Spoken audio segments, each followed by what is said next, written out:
Start talking?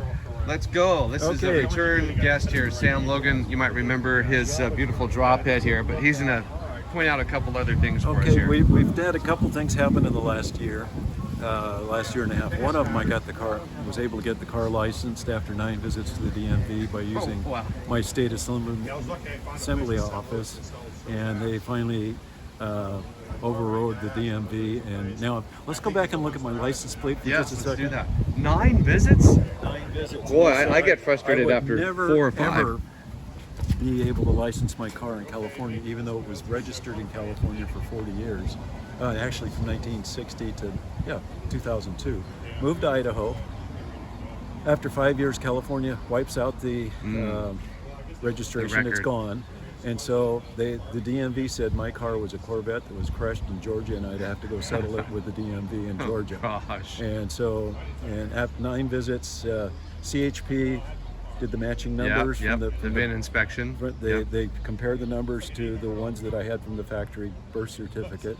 And when it got all said and done, I paid my $3,600 sales tax and a $580 fine for being late. Late, right. I went back to my state assemblyman's office, and Rachel Ray and Devin Mathis's office said, I got you the license, you paid the fine, I'll get you the fine back. And she did. Wow.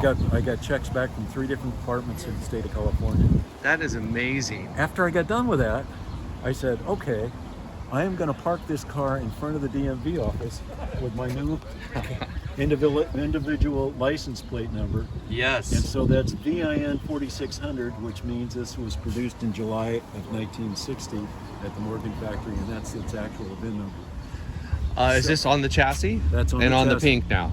It's on the pink, it's on the chassis, it's on all. So this is what you fought for. This is what you fought for. This is what I fought for. I had it on all the documents going back to 1960, but the state They don't care. They don't care. They don't care. I know. If it says it's been crushed, they told me it was a Corvette, and that I have to settle it with the Department of Motor Vehicles in Georgia. All right. Okay, now we're going to go back to look at part 2. Yes, part 2 of the story.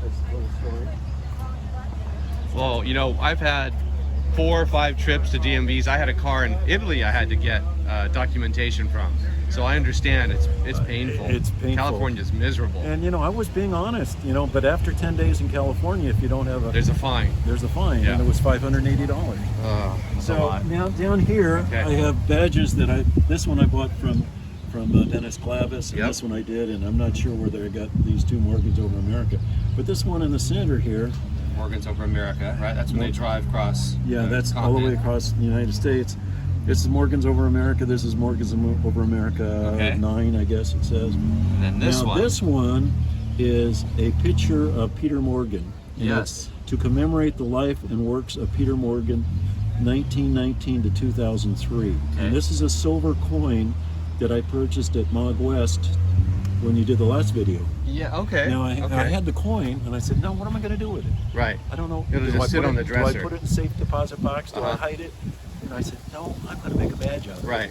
So I sacrificed a Greek Morgan badge. Oh, okay. And I took it down to not a laser cutter.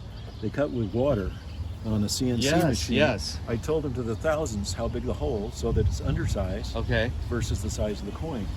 And then I slowly, when I got it back, $100 to cut the hole. Right. When I got it back, I sanded it till it was about 1/1000th undersized, and this is bigger. And I said, okay, now if I freeze the coin, which I did, and I put this in boiling water and expand it, then I put a popsicle stick on top and tap the coin in. Okay.